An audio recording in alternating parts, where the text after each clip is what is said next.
साहब सही लगा रहे हैं इस वक्त बिल्कुल स्टेज के करीब। फटको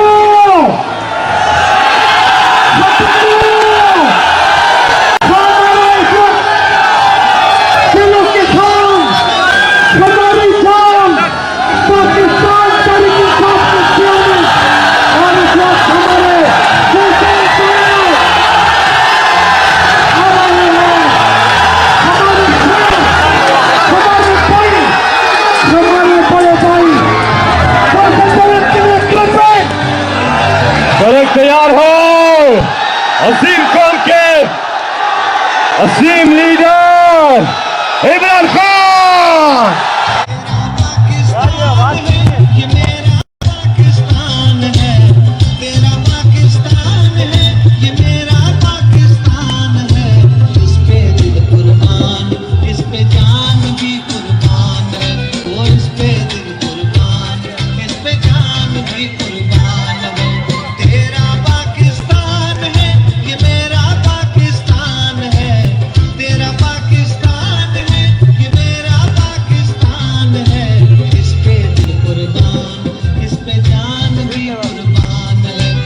बिस्मिल्लाहिर्रहमानिर्रहीम। अस्सलाम वालेकुम। संज्ञान चल गए। वाह जी वाह, क्या जज्बा है करक में। जरा हाथ उठाकर तालियों की गूंज में बताइए आप इमरान खान से कितना प्यार करते हैं।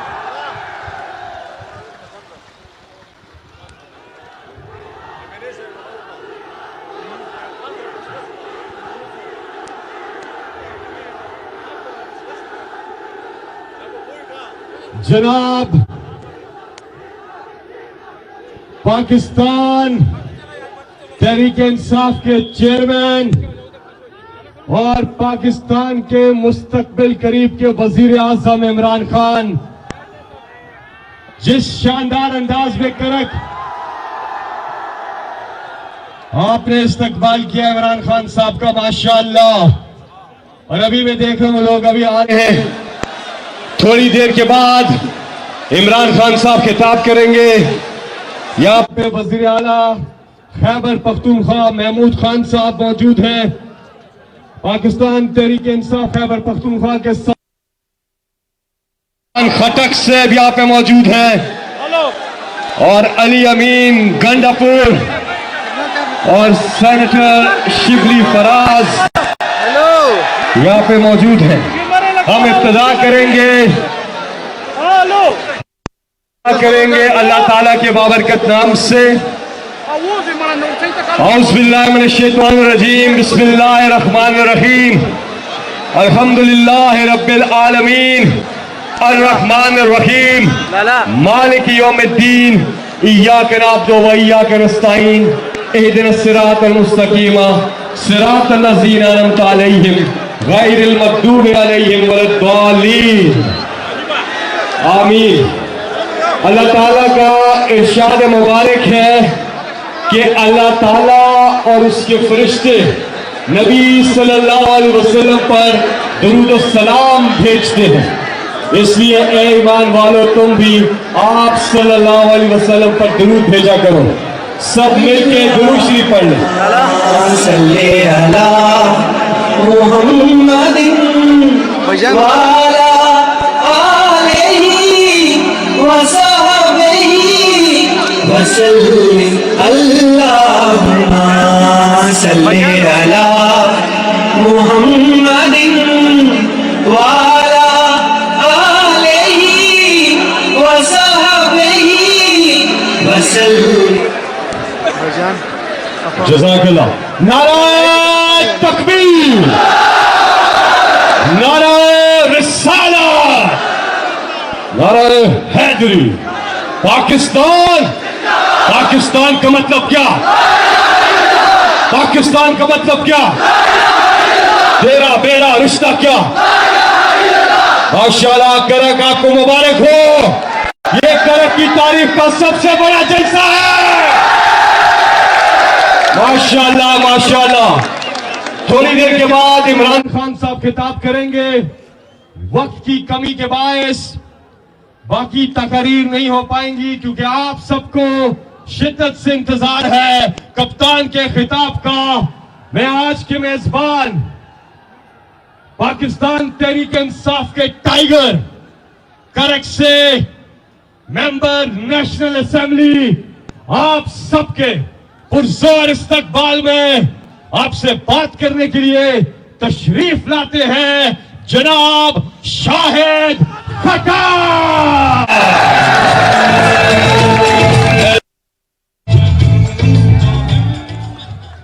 औज़ुबिल्लाहिमिनश्शैतानिर्रजीम बिस्मिल्लाहिर्रहमानिर्रहीम इय्याका नअबुदु व इय्याका नस्तईन।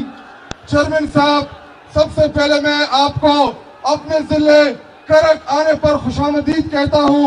खान साहब, इसी ग्राउंड के जब आप आए थे 2018 के इलेक्शन में, मैंने आपको कहा था कि आपसे मोहब्बत करते हैं, करक के अवाम आपसे इश्क करते हैं, इश्क आके देख ले हैं।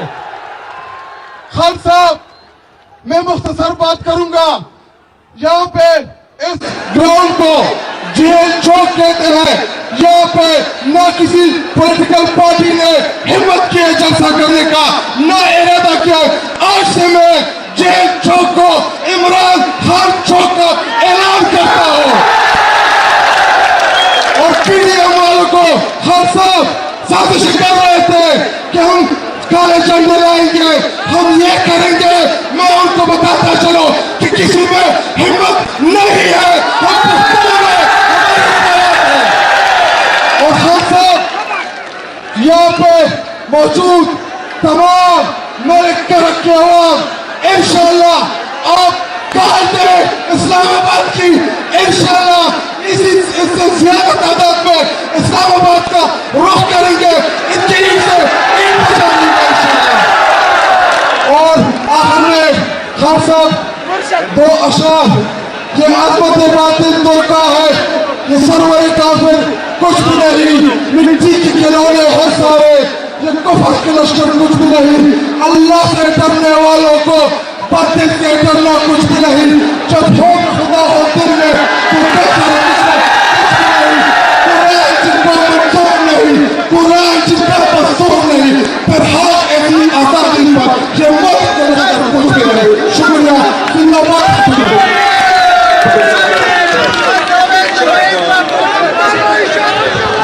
बहुत शुक्रिया हाजी। दस चल दे चाकड़ी के ताकड़ी जमा सरा, दस जुल्म न कभी सच्चा सरा।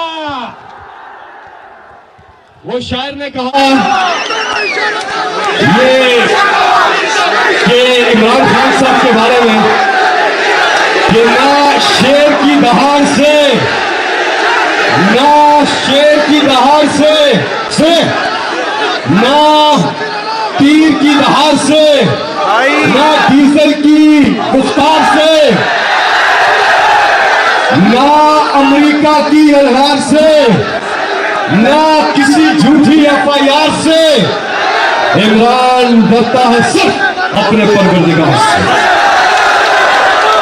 माशाल्लाह माशाल्लाह। जरा जहां तक आवाज जारी है पीछे तक एक साथ मिलके सबको सुनने लगो। वाह वाह।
एक बार हाथ उठा के तालियों की गूंज में बताइए जहां तक आवाज जा रही है, ताकि पता चले सबको आवाज जा रही है। पीछे माशाल्लाह माशाल्लाह, क्या ही जलसा है ये। लेकिन तब्दीली आ नहीं रही, तब्दीली ना ना ना ना तब्दीली आ रही है ना आ गई है, कोई तब्दीली नहीं आ रही, तब्दीली नहीं आ रही, अब इनकलाब आ रहा है। माशाल्लाह, अल्लाह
इंशाल्लाह आज से चंद ही हफ्तों इमरान खान एक बार फिर वज़ीर-ए-आज़म पाकिस्तान का हल्फ उठाएंगे, क्योंकि डील हो गई है, डील हो गई है और डील हुई है पाकिस्तानी कौम के साथ। और पूरी कौम ने यह डील में फैसला किया है कि न सिर्फ इमरान खान वापस असेंबली में आ रहे हैं, बल्कि 2/3 अक्सरियत से ज्यादा लेकर वापस आ रहे हैं इंशाल्लाह इंशाल्लाह। करक आपका जोश, आपका वलवला, आपका जुनून, आपका जज्बा बताएगा कि जिंदा कौमें किस तरह से अपने लीडर का इस्तकबाल करती है। जिस मुल्क के पास ऐसी कौम हो और जिस मुल्क के पास इमरान खान जैसा लीडर हो, उसे कोई शिकस्त नहीं दे सकता। मेरे साथ मिलकर इस्तकबाल कीजिएगा पाकिस्तान मुस्तकबिल करीब के वज़ीर-ए-आज़म। पाकिस्तान की आन है आप, करक की जान है आप, पाकिस्तान के कप्तान है आप, इम्पोर्टेड हुकूमत के लिए तूफान है आप। तशरीफ लाते हैं इमरान खान। ये मेरा पाकिस्तान है, तेरा पाकिस्तान है, ये मेरा पाकिस्तान है। इस पे दिल कुर्बान, इस पे जान भी कुर्बान है। वो इस पे दिल कुर्बान, इस पे जान भी कुर्बान है। तेरा पाकिस्तान। बिस्मिल्लाहिर्रहमानिर्रहीम। इय्याका नअबुदु व इय्याका नस्तईन।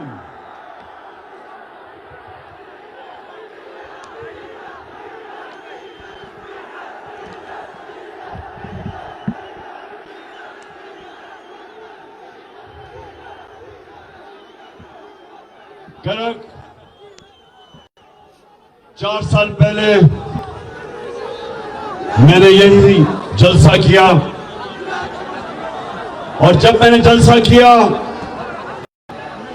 मैंने जब करक के नौजवानों का जज्बा और जुनून देखा तो मुझे पूरा एतमाद था कि हमारा जो ये नौजवान शायद खटक के इलेक्शन जीत जाएगा। करक, आज मैं आपके पास एक बड़ी वजह से आया हूं। ना करो ये। एक वजह से आया हूं कि हमारे मुल्क में एक बैरूनी साजिश के तहत पाकिस्तान के बड़े बड़े डाकुओं को हमारे ऊपर मुसल्लत किया गया है। और करक, आप वो इलाका है, आप वो लोग हैं जो सबसे ज्यादा ला इलाहा इल्लल्लाह का मतलब समझते हो कि ये दावा कि अल्लाह तेरे सिवा हम किसी के सामने नहीं झुकते, ये हमारा दावा है। तो जब ये चोरों को एक बैरूनी साजिश के तहत हमारी कौम के ऊपर मुसल्लत किया गया तो हम सबका फर्ज बन जाता है कि हम अपनी हकीकी आजादी की जहाद लड़ें, क्योंकि गुलाम की परवाज नहीं होती,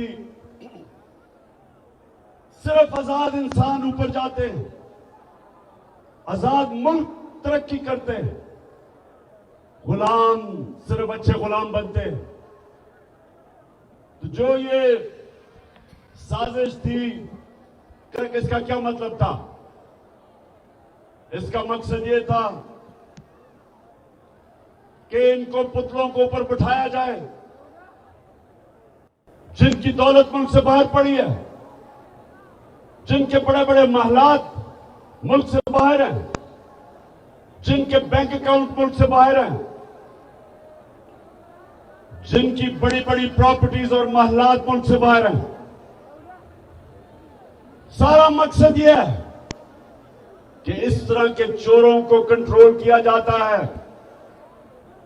जिन लोगों ने बाहर से साजिश करके आपके ऊपर मुसल्लत किया, उनको पता है कि ये उनके सारे हुक्म मानेंगे,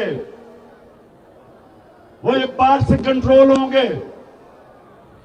और करक ये ना भूलें कि यही जरदारी और नवाज शरीफ 10 साल जब ये पावर में थे, 2008 से लेके 18 तक, तो 400 ड्रोन अटैक हुए हमारे मुल्क पे, कबायली इलाके जो यहां से दूर नहीं है। 400 ड्रोन अटैक हुए इन दोनों के, जब ये दोनों हुक्मरानी कर रहे थे। कोई दुनिया में मिसाल नहीं, कोई दुनिया में मिसाल नहीं कि एक मुल्क की आप जंग लड़ रहे हैं, उनके लिए जंग लड़ रहे हैं, उनके लिए उनकी जंग में हम शामिल हैं, और वो ही हमारे मुल्क के ऊपर 400 ड्रोन अटैक करें और मुल्क के हुक्मरान चुप करके एक दफा उनकी मजम्मत ना करें, प्रोटेस्ट ना करें, एहतजाज ना करें, बल्कि उनके साथ मिलके इन्होंने हमारे मुल्क के ऊपर 400 ड्रोन अटैक करवाए, क्योंकि उनके गुलाम हैं, पैसे बाहर पड़े हैं इनके, और जिधर इनके पैसे पड़े हैं वो कंट्रोल करते हैं इनको। इसलिए ये साजिश के तहत इनको हमारे ऊपर मुसल्लत किया गया। और ये जो आए हैं, इनका मकसद मुल्क की ना महंगाई कम करना था, ना मुल्क की तरक्की करवानी थी। इनका सिर्फ एक मकसद था, एक मकसद है। नौजवानों, मुझे बताओ वो क्या है मकसद? क्या मकसद है?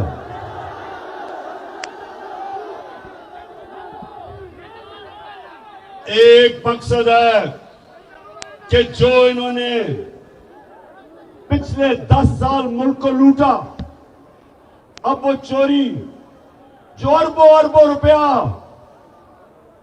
रुपए के केसेस थे, 1100 अरब रुपए के केसेस थे इनके ऊपर, 1100 अरब रुपया उसको माफ करवाना था, एनआरओ लेना था, इन्होंने एनआरओ लेना था।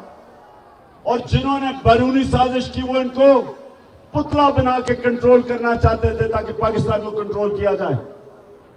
इसलिए करक नौजवानों, आपने मेरा साथ देना है और मैंने इनका मुकाबला करना है। मेरी नजर में एक दफा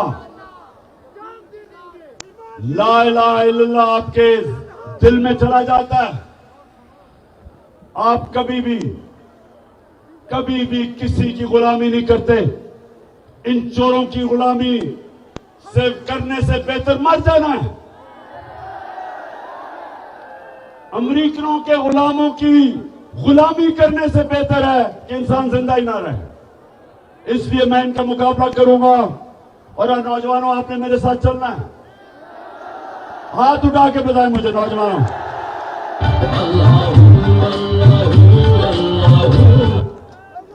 अच्छा, साउंड सिस्टम, हेलो।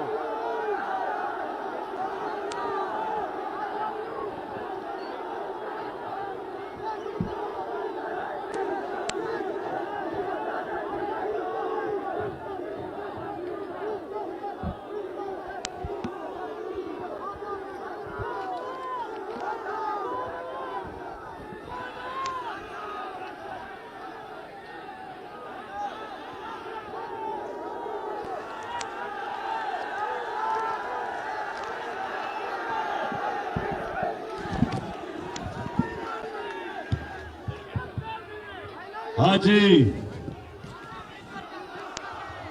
बड़े मौके पे साउंड गया। नीचे आ जाओ, नीचे आ जाओ, गिर जाओगे। अच्छा सुनो, करक। अच्छा, किसी ने अपने मोबाइल फोन के ऊपर वो जो क्राइम मिनिस्टर शहबाज शरीफ की टेप सुनी है? अब ये जरा मैं अपनी कौम को बताना चाहता हूं कि मेरा मौला अल्लाह सच का खुदा है, अल्लाह है। उसका वादा है कि थोड़ी देर के बाद थोड़ा सब्र करना पड़ता है, लेकिन सच हमेशा सामने आता है। अब वो क्या चीज उसमें टेप में आई? इसमें 3 चीजें खास तौर पे सामने आई। पहली चीज कि मरियम का दामाद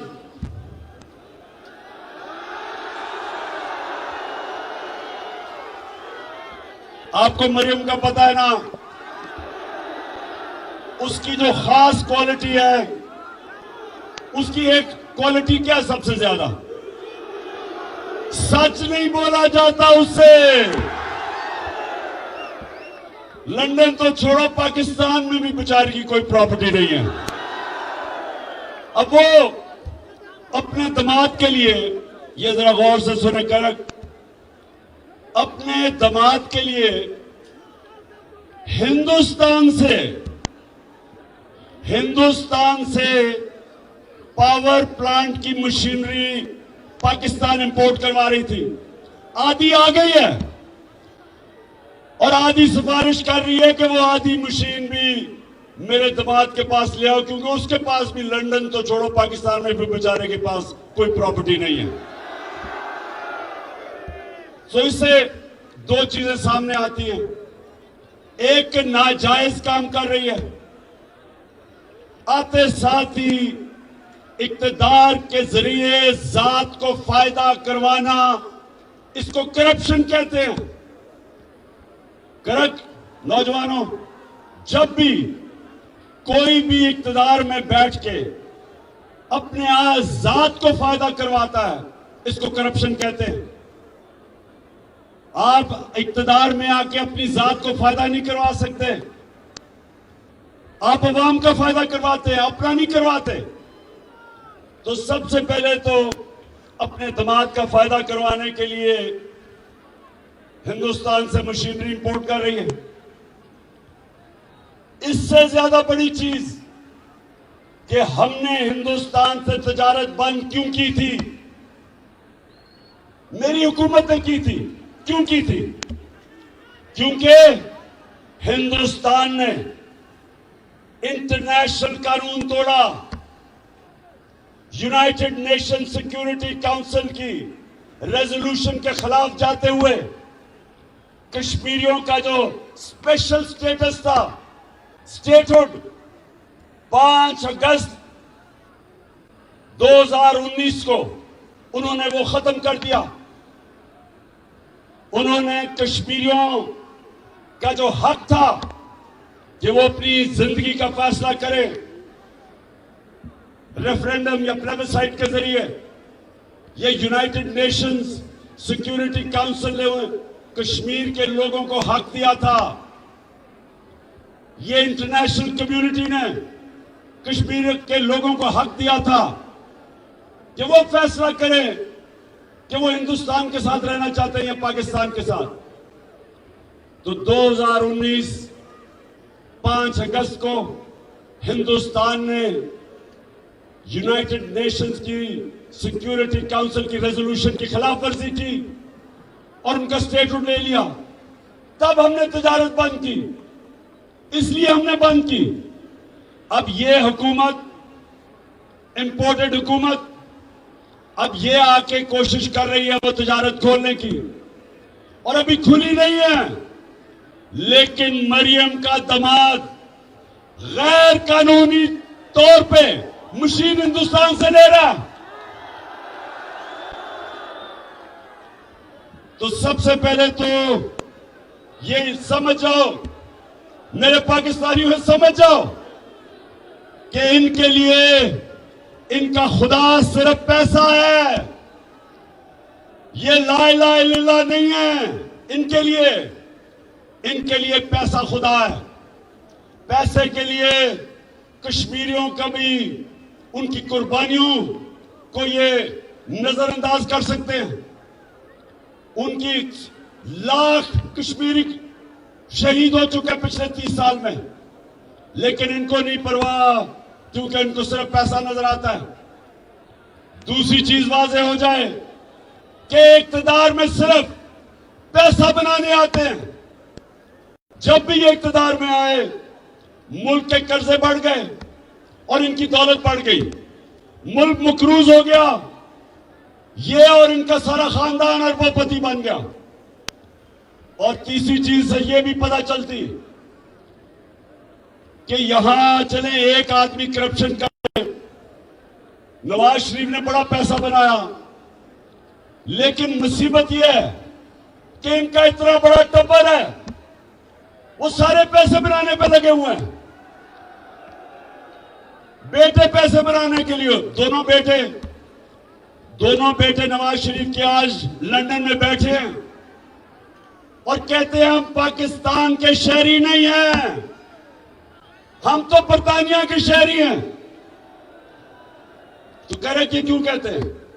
बताइए क्यों कहते हैं? बाशऊर करक के लोगों बताओ, ये क्यों कहते हैं हम पाकिस्तान के शहरी नहीं हैं?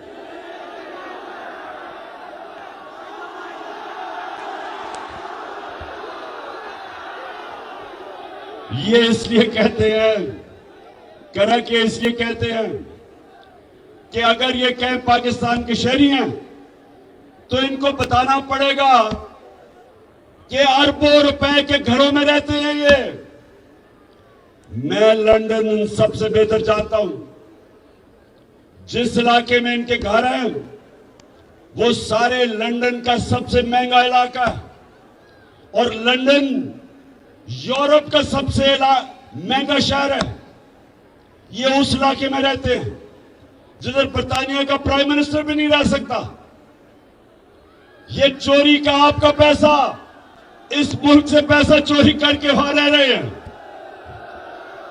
और जब इनसे पूछो कि जी ये हसन शरीफ, ये जो हसन शरीफ है, ये आता हूं अभी मैं डीजल के ऊपर भी, पहले इसकी बात कर लूं। हसन शरीफ लंदन के जिस घर में रहता है उसकी कीमत 10 अरब रुपया है, 10 अरब रुपया। जब इससे पूछो कि जी ये किधर से आपके पास पैसा आया, तो कहता मैं तो जवाबदेह नहीं हूं क्योंकि मैं तो पाकिस्तान का शहरी नहीं हूं। तो इसहाक डार ने भी बच्चे बाहर भेजे हुए हैं, शहबाज शरीफ के भी दोनों बेटे बाहर भाग गए, बड़े बड़े महलों में रह रहे हैं। तो समझ जाएं कि ये जो सारे मिलके, ये जो सारा टब्बर है, सारे पैसे बना रहे हैं। और जब ये इख्तिदार में आते हैं, इनका मकसद सिर्फ पैसे बनाना है। जो कि ये जो टेप लीक हुई है, इससे वाज़ेह हो गया कि अभी दामाद साहब ने भी पैसे बनाने हैं। मरियम को बहुत तकलीफ है कि मेरे दामाद को पैसे बनाने दो, उसको मुश्किलों में ना डालो, क्योंकि मरियम के पास तो बेचारी लंदन तो छोड़ो, पाकिस्तान में भी कोई प्रॉपर्टी नहीं है। तो करेक्ट सुनो जरा, मैं ये क्यों आपको कह रहा हूं। सारी दुनिया में मैं फिरा हूं, अमीर और गरीब मुल्कों में क्या फर्क है? सबसे बड़ा फर्क यह है कि जो मुल्क अमीर होता है वह कानून की हुक्मरानी होती है। मतलब ये कि ताकतवर और कमजोर के लिए कानून होता है। और जो गरीब मुल्क है, जिधर गुर्बत है, उधर ताकतवर जब डाका मारे तो उसको एनआरओ मिल जाता है, और जो बेचारा सिर्फ कमजोर चोर जेलों में डालता है।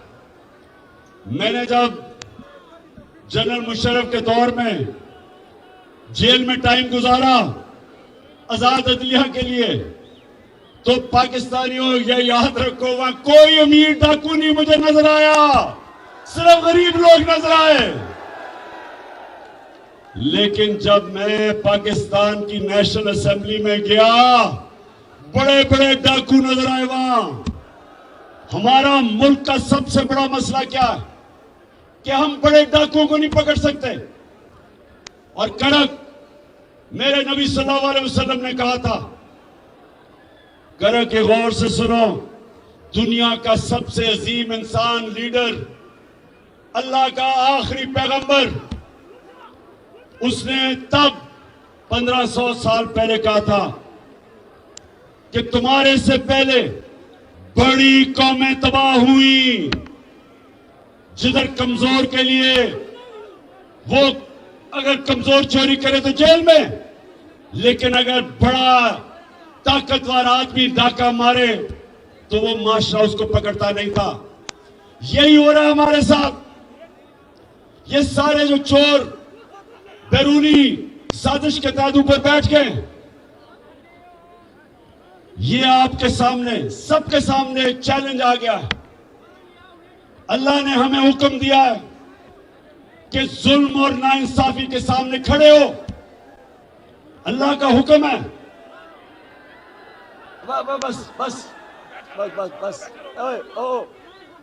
ठीक है, बस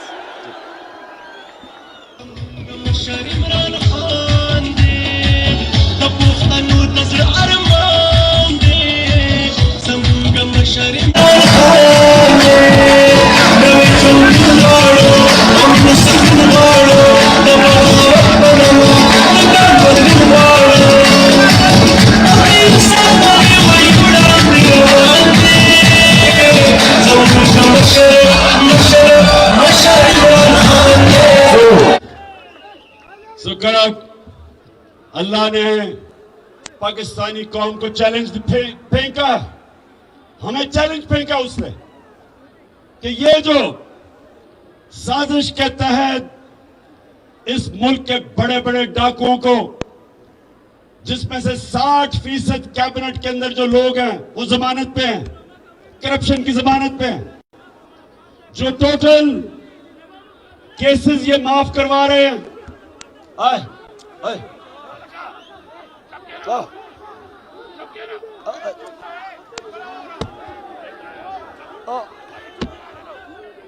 बस बस बस बस बस बस सुने सुने सुने करक छोड़ दें आप इसको। बड़ी पता नहीं फिर कब मेरी मुलाकात होती है आपसे। तो सुने जरा, 4 साल के बाद आया हूं आपके पास। करक, ये जो मैं हकीकी आजादी की तहरीक चला रहा हूं, मैं सारे पाकिस्तान जा रहा हूं और मेरी कोशिश है कि मेरी कौम इस फैसला कुन वक्त पे खड़ी हो।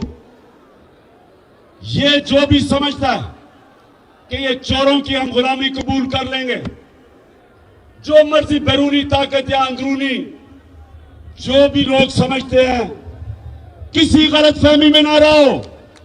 ये कौम फैसला कर बैठी है। मैं जिधर जिधर गया हूं, मेरी कौम आज तैयार है। मेरी कौम तैयार है निकलने के लिए। और मैंने अपनी कौम को, सारी कौम को बताया कि मेरी कॉल की इंतजार करो। कप्तान अब एक ऐसी प्लानिंग कर रहा है। 25 मई को हमने जब 25 मई को एक पुरअमन एहतजाज के लिए इस्लामाबाद निकले, तो इन्होंने हमारे ऊपर जुल्म किया और तशद्दुद किया। इन्होंने लोगों को जेलों में डाला, औरतें, बच्चे, फैमिलीज के ऊपर शेलिंग की। इन्होंने रात के 2-2 बजे तक, रात के अंधेरे में घरों के अंदर घुस गए। पंजाब में हमारे वर्कर्स को पकड़ के ले गए, ख्वातीन को, बच्चों को डराया। और जिस तरह की शेलिंग की इस्लामाबाद में और लिबर्टी चौक में, लाहौर में, इसकी कोई मिसाल नहीं मिलती कि फैमिलीज के ऊपर उन्होंने शेलिंग की। तो अब मैं तैयारी कर रहा हूं। मेरा प्लान है, वो जो मुजरिम कातिल राना सनाउल्लाह, उसका भी प्लान है, और शहबाज शरीफ का भी, और मेरा भी प्लान है। और इंशाल्लाह आप ये देखेंगे कि ये जो अब हमारी वारदात होगी इस्लामाबाद पे, ये आखिरी होगी और फैसला कुन होगी। लेकिन मेरे नौजवानों जरा सुने, क्योंकि मेरी कौम गैरतमंद है, मेरे लोग तकड़े हैं, हमारी कौम ताकतवर है। हमारे लोग अल्लाह में मानने वाले, हमारे वो लोग हैं, हर मुश्किल वक्त पे कौम खड़ी हो जाती है। लेकिन ऊपर हमारे बैठे हैं वो लोग, आपने पता नहीं, खैर आपने तो नहीं देखा होगा, अभी शहबाज शरीफ न्यूयॉर्क गया हुआ है, उधर इसने एक इंटरव्यू दिया, एक औरत के सामने इंटरव्यू दिया, और इतनी मुझे शर्म आई कि पाकिस्तान का प्राइम मिनिस्टर औरत के सामने कह रहा है कि खुदा के वास्ते हमें पैसे दे दो कि पाकिस्तान तबाह हो जाएगा अगर पैसे ना दिए, हम अपने कर्जों की किस्तें वापस नहीं कर सकेंगे। उसको कह रहा है औरत को। मैं देख रहा हूं वो भी घबराई हुई है कि ये क्या कह रहा है। मुल्क का प्राइम मिनिस्टर, वो तो एक टीवी एंकर थी, उसे कहता है कि आप दुनिया को पैगाम दे कि हमारा मुल्क तबाह हो गया और हम कर्जे नहीं वापस कर सकते। मैं इसलिए अपनी कौम के सामने आज ये भी कहना चाहता हूं कि देखें, करक, ये सुने मेरी बात, ये बड़ा इंपॉर्टेंट है आपके लिए। कभी भी कौम भीख मांग के कभी भी कौम भीख मांग के ऊपर नहीं आई, कभी भी कौम अपनी गैरत मिट्टी में मिला के ऊपर नहीं आई, कभी भी कोई कौम जिसके अंदर कौमी गैरत नहीं होती कभी वो ऊपर नहीं आती। आज तक अगर हम कर्जे लेके और दुनिया के सामने भीख मांग के एड लेके अगर हमें तरक्की करनी होती तो अब तक कर चुके होते। 40 साल से हम एड मांग के गुजारा कर रहे हैं। जब अफगान जहाद हुई तो जब पाकिस्तान ने उनकी मदद की या पाकिस्तान ने कहा कि हम जहाद में शिरकत करते, तो ये याद रखें कि हमारे तब सरबराह ने पैसे मांगे कि हमें पैसे कितना में दोगे। जब 9/11 के बाद हम अमेरिका की जंग में शामिल हुए, फिर हमें सबसे ज्यादा यह था कि हमें कितनी इमदाद मिलेगी। डॉलरों के पीछे हमने सिर्फ इसलिए कि हमने अपने मुल्क को ठीक नहीं किया और पैर पर नहीं खड़ा किया, हम अपनी फॉरेन पॉलिसी अपने बजाय लोगों की बेहतरी के लिए हम दूसरों के लिए बनाते थे ताकि डॉलर मिल जाए, इमदाद मिल जाए। और अगर इसी पॉलिसी के तहत अगर मुल्क में खड़ा होना था तो अब तक खड़ा हो जाता। लेकिन बदकिस्मती कि आज पाकिस्तान का वजीर आजम अमेरिका में जाके हर जगह पैसे मांग रहा है कि जी खुदा के वास्ते पैसा दे दो। वो है वो वाला कि मैं भीख मांगने नहीं आया। मैं सऊदी अरब से होके आया हूँ, मैं यूएई के होके आया, अभी मैं तुर्की होके आया हूँ। और मैंने उन भाइयों को कहा कि आप हमारे बड़े अजीम भाई हैं, हमेशा आपने हमारी मदद की। और मैंने यही कहा जब मैं आया हूं तो आप समझने की शायद मांगने आया, मैं नहीं आया, लेकिन मजबूरी है। जिस तरह माजी में 75 साल में आपने हमारा हाथ बटाया है, कुछ ऐसा आप हाथ बटाने का मैं वादा करता हूं कि इंशाअल्लाह हम पूरी कौम हम मिलकर दिन रात मेहनत करेंगे, पसीना गराएंगे, अपने पांव पे खड़े।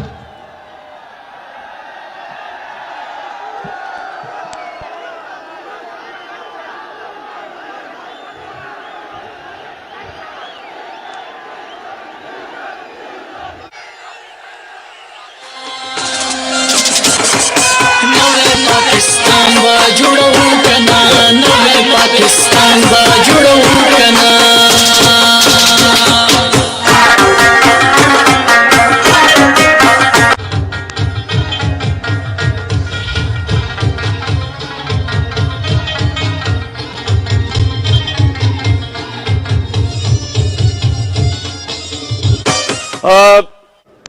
कहता 75 साल से आप हमारी मदद कर रहे हैं। मैं मांगने नहीं आया, लेकिन मजबूरी है। आप इधर से निकल जाएं, कोई भी आपको मांगने वाला मिलेगा, वो सारे कहेंगे कि जी मैं बड़ी मजबूरी है घर में, इसलिए मैं मांगने आया हूं। तो मेरे घर के नौजवानों, मैं सिर्फ आपके लिए, नौजवानों के लिए खास तौर पे, ये देखिए कौम कैसे खड़ी होती है। खुददारी से कौम फैसला करती है कि हमने अपने जोर पे हम अपनी दौलत में इजाफा करेंगे और मुश्किल वक्त में खर्चे कम करेंगे। जिस तरह एक घर होता है, एक घर में मुश्किल वक्त आ जाता है, घर पे कर्जे चढ़ जाते हैं, तो वो घर क्या करता है, सारे घर के अफराद मेहनत करते हैं, मजदूरी करते हैं, सब पैसा इकट्ठा करते हैं, खर्चे कम करते हैं और फिर अपनी आमदनी बढ़ा के अपने पैर पे खड़े हो जाते हैं। लेकिन अगर एक घर के लोग बार बार जाके लोगों के सामने भीख मांगते रहे और अपने पैर पे ना खड़े हो, वो अपनी इज्जत भी गवा देते हैं, अपनी आजादी भी गवा देते हैं और अपनी गैरत भी गवा देते हैं। इसलिए जो पाकिस्तान हम चाहते हैं, यहां से तो कोई लौटा नहीं हुआ, अच्छा, कौन लौटा हुआ था पख्तूनख्वा से?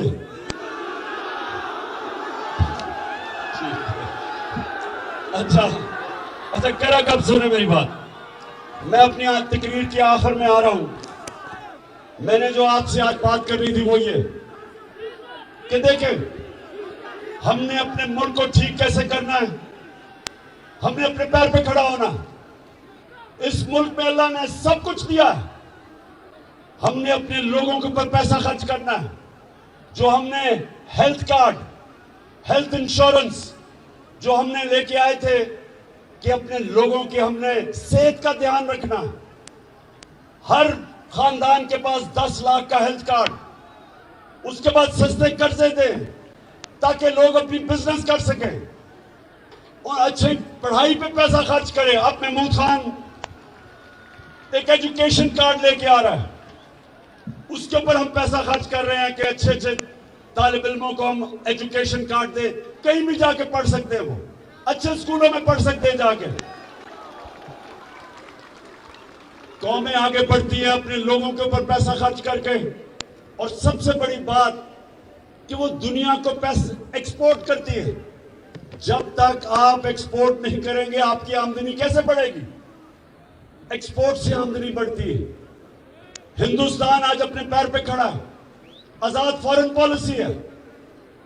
आज वो रूस से सस्ता तेल खरीद रहा है, अमेरिका जो भी कहे वो कहे, उसको परवाह नहीं है, क्योंकि वो अपने पैर पे खड़ा है, उसकी एक्सपोर्ट्स बड़ी है, रिजर्व्स हैं उनके। आज चाइना कैसे ऊपर गया? चाइना ने एक्सपोर्ट्स की, 30 साल में देखते देखते चाइना किधर चला गया। 90 की दिहाई में इंडोनेशिया, मलेशिया, ये ईस्ट एशियन टाइगर कैसे बने? एक्सपोर्ट करके। हमारे मुल्क की बदकिस्मती देखो कि ये 2 खानदान 30 साल से मुल्क पे मुसल्लत है, 30 साल से ये हुकूमत कर रहे हैं 2 करप्ट खानदान। इनके दौर में हिंदुस्तान भी आगे निकल गया, बांग्लादेश भी आगे निकल गया हमारे से। वो बांग्लादेश जो एक वक्त पे हम अपने ऊपर बोझ समझते थे जब वो ईस्ट पाकिस्तान था, वो भी आगे निकल गया, क्योंकि हमने कभी आगे का सोचा नहीं, कभी हमने आमदनी बढ़ाने का नहीं सोचा।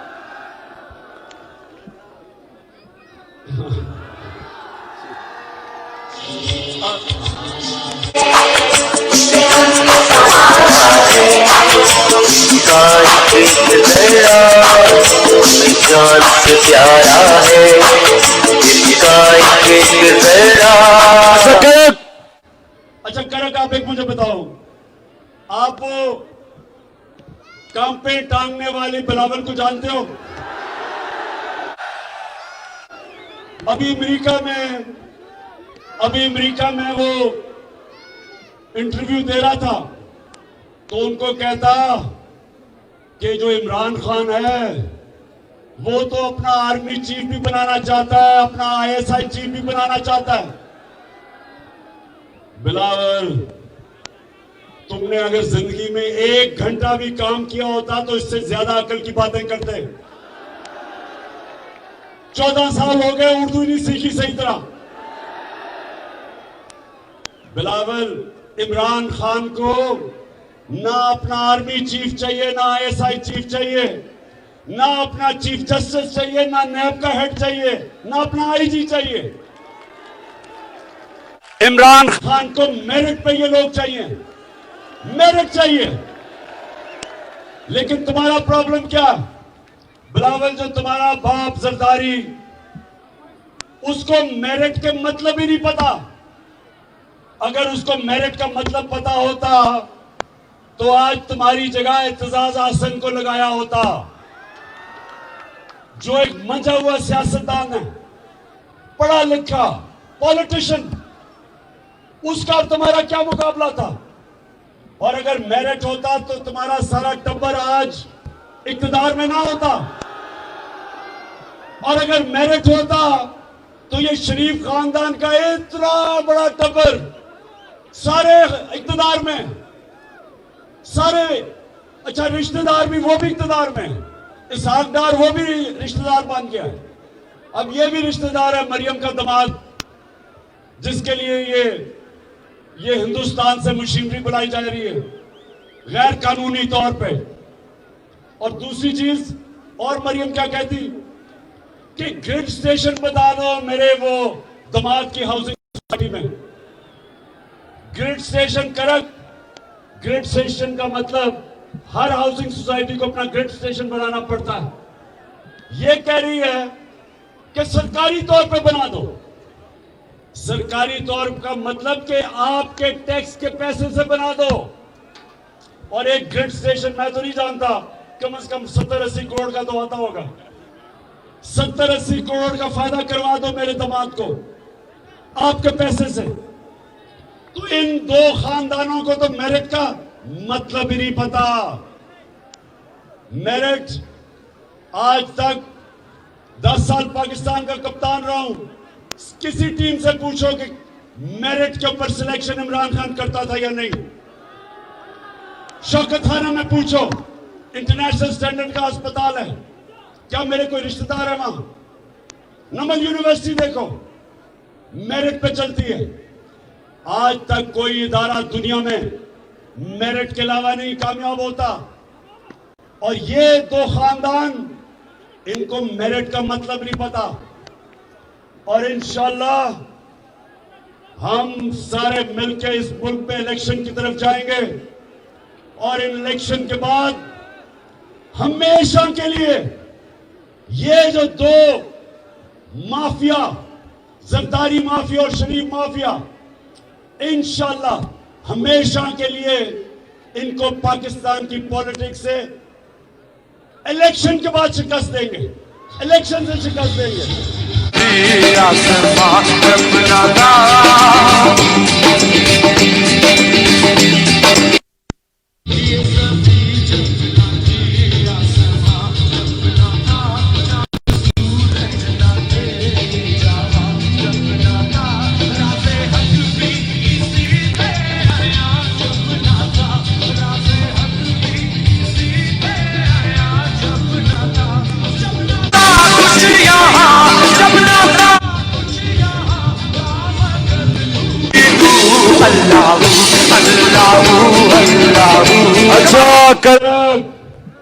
अच्छा, अब मुझे नौजवानों,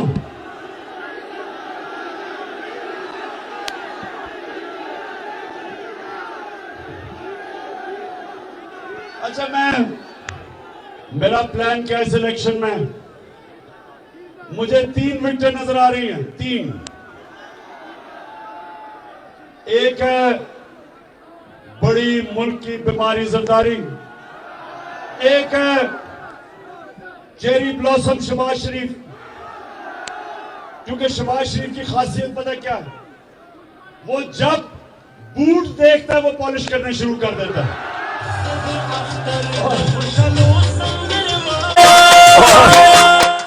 और जितना बड़ा बूट उतनी अच्छी पॉलिश करता है वो। और तीसरी विकेट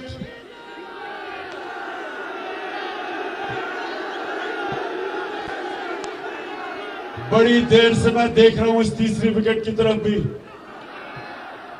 और ये बीच वाली विकेट है। और इंशाल्लाह इसके लिए वो जो मैंने इन स्विंगिंग यॉर्कर तैयार किया हुआ है,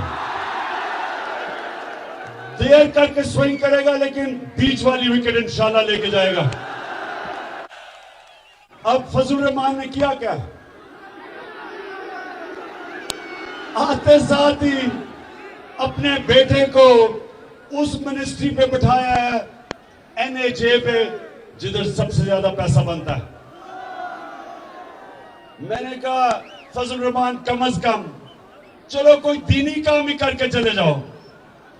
कोई जो हमने इतनी मेहनत से रहमतुल आलमीन अथॉरिटी बनाई थी, हमने बड़े बड़े दानिशवर और स्कॉलर्स को बिठा के एक रहमतुल आलमीन अथॉरिटी बनाई थी। वो क्यों?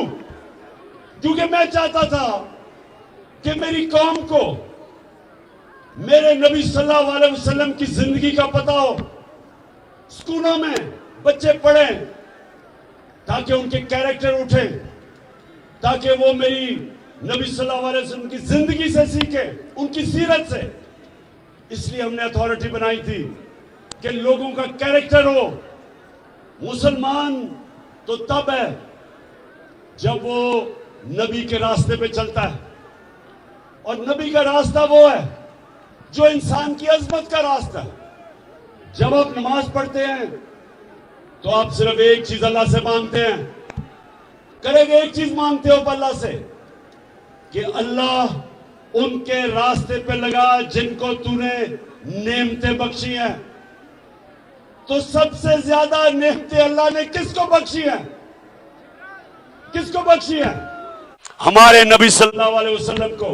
हम उनका रास्ता मांगते हैं, और इसलिए हमने ये अथॉरिटी बनाई थी ताकि मेरे बच्चों को, मेरे नौजवानों को पता चले कि दुनिया की तारीख का कितना बड़ा इनकलाब आया था मदीना में। दुनिया की तारीख का सबसे बड़ा इनकलाब आया था, जिधर वो इंसान जिनकी कोई हैसियत नहीं थी, मेरे नबी सल्लल्लाहु अलैहि वसल्लम ने उनको दुनिया के लीडर्स बना दिया। दुनिया की इमामत की उन्होंने। 2 सुपर पावर्स उनके सामने घुटने टेक गई। ये तारीख का हिस्सा है, और इसलिए अल्लाह हमें कहता है कि उनकी जिंदगी से सीखो। और इसलिए मैंने रहमतुल आलमीन अथॉरिटी बनाई ताकि स्कॉलर्स हमारे बच्चों का निसाब उसमें सीरत नबी सिखाएं, ताकि हमारे नौजवानों को पता हो कि वो इनकलाब क्या था, कैसे उन्होंने ज़ेन बदल दिए। फिक्री इनकलाब था कि इंसान बदल गए।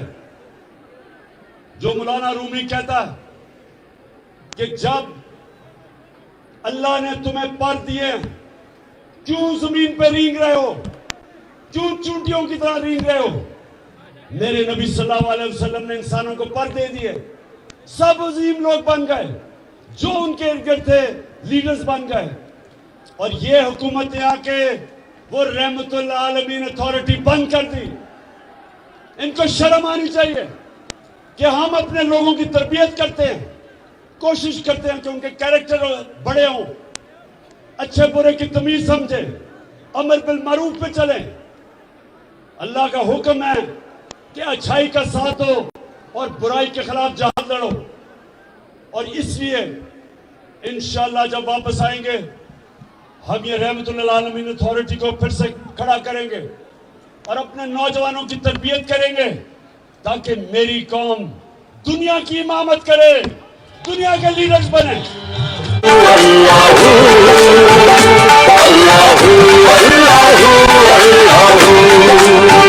ये सभी जब न थी, ये जहां जब न था, ये सभी जब न थी, ये जहां जब न था, ये सभी। करक मैं आपके जज्बा और जुनून को आज सलाम करता हूं।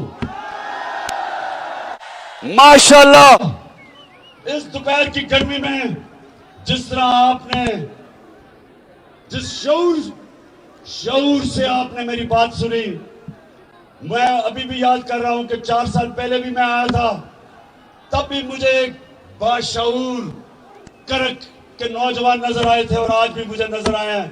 मैं आपका शुक्रिया अदा भी करता हूं, आपको सलाम करता हूं। अल्लाह अल्लाह अल्लाह अल्लाह अल्लाह अल्लाह अल्लाह अल्लाह अल्लाह